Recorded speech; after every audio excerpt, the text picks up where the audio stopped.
Pernah nggak kamu mikir, bagaimana sih sebenarnya saya bisa punya aset yang tahan lama?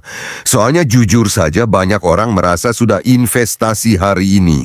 Tapi nggak lama, mulai lagi dari nol. Ganti strategi, ganti instrumen, ganti keyakinan. Dan muncul pertanyaan yang lebih dalam. Kalau saya simpan sesuatu hari ini, apakah itu masih ada nilainya 20 tahun lagi? Kalau pertanyaan itu pernah muncul di kepala kamu, berarti kamu sudah selangkah lebih dewasa dari kebanyakan orang. Ada satu tokoh yang sejak awal tidak tertarik pada aset yang kelihatan hebat, tapi tertarik pada aset yang masih hidup walau dunia berubah.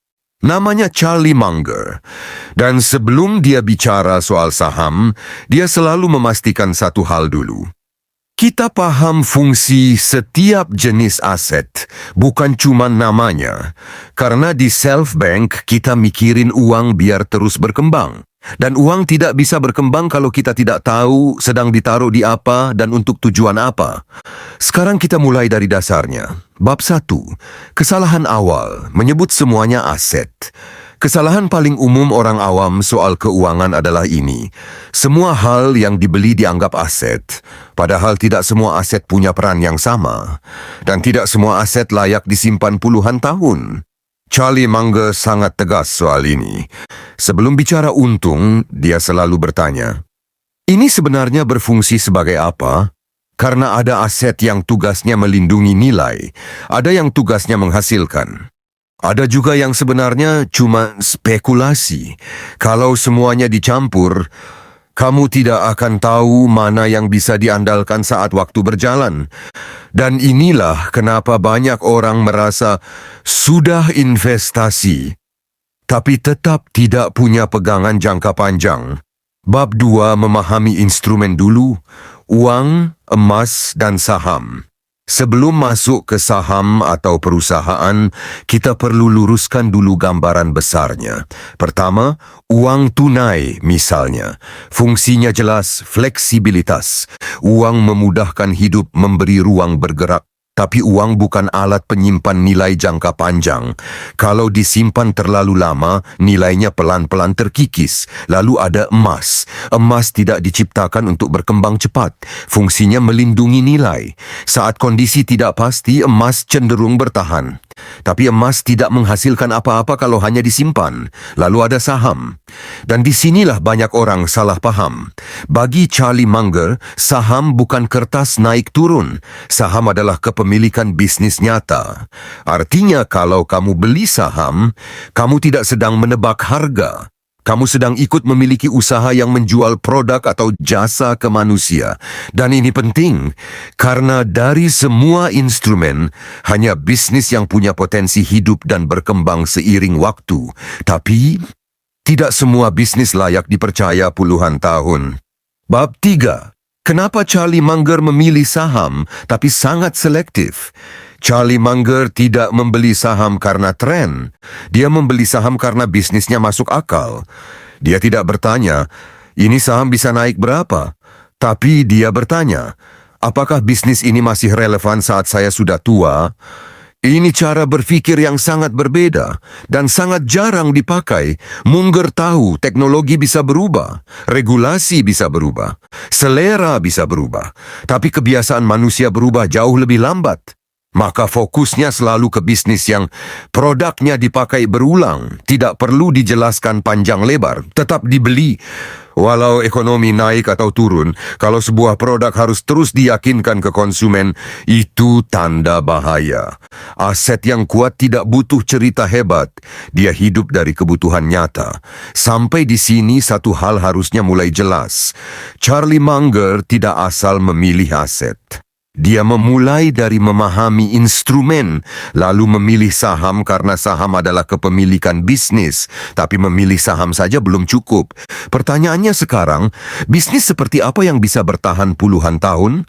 Disinilah cara berpikir Munger mulai terasa berbeda dari kebanyakan investor. Bab 4. Munger melihat saham lewat produk, bukan angka. Hal pertama yang selalu dilakukan Charlie Munger bukan membuka laporan keuangan. Dia melihat produknya. Dia ingin tahu satu hal sederhana. Apakah produk ini benar-benar dipakai manusia? Bukan dipakai karena promo. Bukan dipakai karena tren, tapi dipakai karena sudah jadi bagian hidup. Munger percaya, kalau produk sudah menyatu dengan keseharian orang, bisnisnya punya napas panjang. Sebaliknya, kalau produk terlihat canggih tapi harus terus dijelaskan, itu tanda rapuh. Bagi Munger, produk yang baik tidak perlu dibela. Dia membela dirinya sendiri lewat kebiasaan konsumen. Bab 5. Kekuatan kebiasaan manusia. Ini yang paling sering diremehkan. Banyak orang mengira perubahan itu cepat, padahal yang cepat biasanya cuma omongan. Kebiasaan manusia berubah sangat lambat, dan Munger tahu betul itu. Orang tetap minum merek yang sama, tetap pakai produk yang sudah dikenal, tetap memilih yang terasa aman. Inilah kenapa Munger menyukai bisnis yang menempel ke kebiasaan. Bukan karena dia anti teknologi, tapi karena dia paham psikologi manusia lebih stabil dari inovasi. Aset yang bisa bertahan puluhan tahun biasanya tidak bergantung pada versi terbaru. Dia bertahan karena sudah dipercaya, dan kepercayaan tidak dibangun cepat. Justru itu kelebihannya. Bab 6. Brand kuat lebih tahan dari ide cerdas. Charlie Munger sering menekankan soal brand. Bukan karena brand terlihat keren, tapi karena brand adalah shortcut di kepala manusia. Kalau orang sudah percaya, mereka tidak banyak mikir, dan bisnis yang tidak butuh banyak mikir dari konsumennya punya keunggulan besar. Bandingkan dua bisnis yang harus terus menjelaskan kenapa produknya bagus dengan yang langsung dipercaya tanpa banyak tanya. Munger jelas memilih yang kedua. Aset yang kuat bukan yang paling pintar, tapi yang paling dipercaya. Bab 7. Kenapa Munger sangat hati-hati dengan bisnis yang terlihat keren? Ini bagian yang sering membuat orang tidak sabar. Banyak bisnis terlihat hebat di awal, canggih, cepat tumbuh, banyak cerita besar. Tapi Munger selalu curiga pada bisnis yang bergantung pada satu teknologi, terlalu sensitif pada perubahan kecil, butuh keputusan sempurna agar tidak runtuh, karena aset seperti itu tidak memberi ruang salah. Dan Munger tahu satu kenyataan pahit, manusia pasti salah. Aset yang bisa bertahan puluhan tahun bukan yang butuh pengelolaan sempurna, tapi yang masih hidup walau dikelola biasa saja. Ini penting untuk orang awam, karena kita bukan profesional penuh waktu, karena cara Munger memilih aset itu sederhana tapi tidak mudah. Dia mencari bisnis yang produknya dipakai manusia nyata, kebiasaannya sulit digantikan, brandnya dipercaya tanpa dipaksa, tidak bergantung pada satu kondisi ideal. Aset seperti ini jarang terlihat spektakuler. Tapi justru karena itu, dia bertahan. Dan sekarang gambarnya sudah semakin jelas. Charlie Munger tidak mencari aset yang cepat tumbuh. Dia mencari aset yang sulit mati. Sampai di sini mungkin kamu mulai bertanya, kalau begitu, bagaimana saya yang orang biasa bisa menerapkan cara berpikir ini? Pertanyaan itu wajar. Charlie Munger tidak memilih aset karena kelihatannya pintar. Dia memilih karena aset itu masuk akal untuk hidup lama. Sekarang kita masuk ke bagian paling penting buat kamu yang hidup di dunia nyata. Bukan investor besar, bukan pengelola dana raksasa, tapi orang biasa yang tetap harus bekerja, mengatur pengeluaran dan mikirin masa depan. Pertanyaannya sekarang sederhana tapi menentukan. Bagaimana cara berpikir ini dipakai tanpa harus jadi Charlie Munger? Bab 8. Penyelarasan. Orang biasa tidak butuh aset sempurna. Satu hal yang sering bikin orang mundur sebelum mulai adalah karena merasa dirinya kurang pantas untuk berpikir jangka panjang. Merasa aset tahan puluhan tahun itu hanya untuk orang kaya. Padahal justru sebaliknya, Charlie Munger tidak membangun kekuatan dari kesempurnaan. Dia membangunnya dari kesederhanaan yang konsisten. Untuk orang biasa, penyelarasan dimulai dari berhenti bertanya, aset apa yang paling canggih? Dan mulai bertanya, aset apa yang masih relevan saat hidup saya berubah? Kamu tidak perlu punya banyak. Kamu perlu punya yang tepat dan bisa bertahan. Bab 9. Kesalahan umum orang awam saat meniru investor besar. Banyak orang mencoba meniru hasil, bukan cara berfikir. Melihat investor sukses punya saham tertentu, lalu ikut beli tanpa memahami bisnisnya. Padahal Munger sendiri sangat anti dengan pendekatan itu. Dia tidak percaya pada tiruan tanpa pengertian.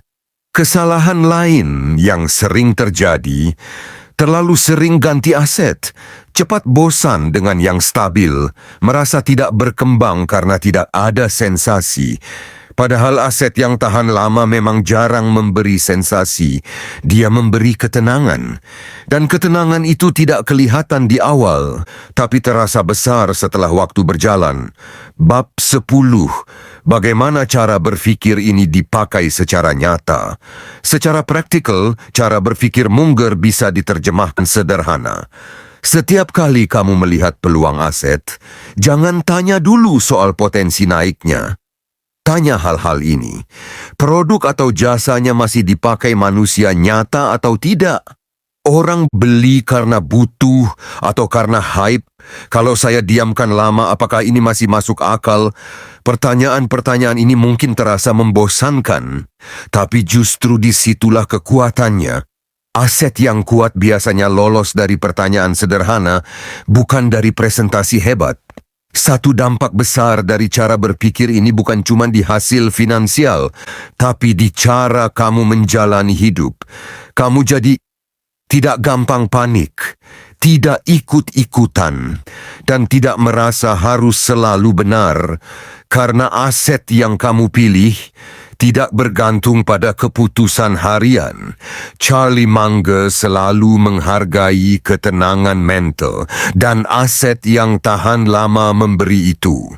Bukan karena selalu naik, tapi karena tidak mudah runtuh. Kesimpulannya, menurut Charlie Munger, aset terbaik bukan yang paling cepat berkembang, tapi yang paling lama bertahan. Aset seperti ini tidak terlihat spektakuler, tidak sering dibicarakan, tapi terus bekerja diam-diam. Dan justru karena itu, dia menjadi fondasi yang kuat. Waktu adalah sekutu terbesar aset yang benar, dan musuh terbesar aset yang rapuh. Sekarang kita masuk ke langkah terapan yang bisa kamu coba. Mulai dari mengubah pertanyaan kamu sendiri. Bukan lagi, ini bisa untung berapa? Tapi, ini masih masuk akal untuk disimpan lama atau tidak. Latih diri untuk memilih yang dipakai banyak orang. Tidak bergantung tren, mudah dipahami, tidak perlu banyak. Yang penting tidak salah arah, karena kamu harus tahu. Aset yang hebat tidak berisik, tapi dia tidak pergi. Kalau isi video ini terasa relevan dengan kondisi kamu, tulis di kolom komentar. Aset seperti apa yang menurut kamu benar-benar bisa bertahan lama? Subscribe Self Bank. Kalau kamu ingin obrolan keuangan yang jujur, tenang, dan masuk akal. Dan kalau kamu ingin mendukung channel ini agar bisa terus konsisten membuat konten seperti ini, tersedia juga opsi berlangganan berbayar. Bukan untuk cepat kaya, tapi supaya kita bisa terus belajar bagaimana uang dan aset bekerja tanpa harus hidup dalam tekanan. Sampai jumpa di video berikutnya.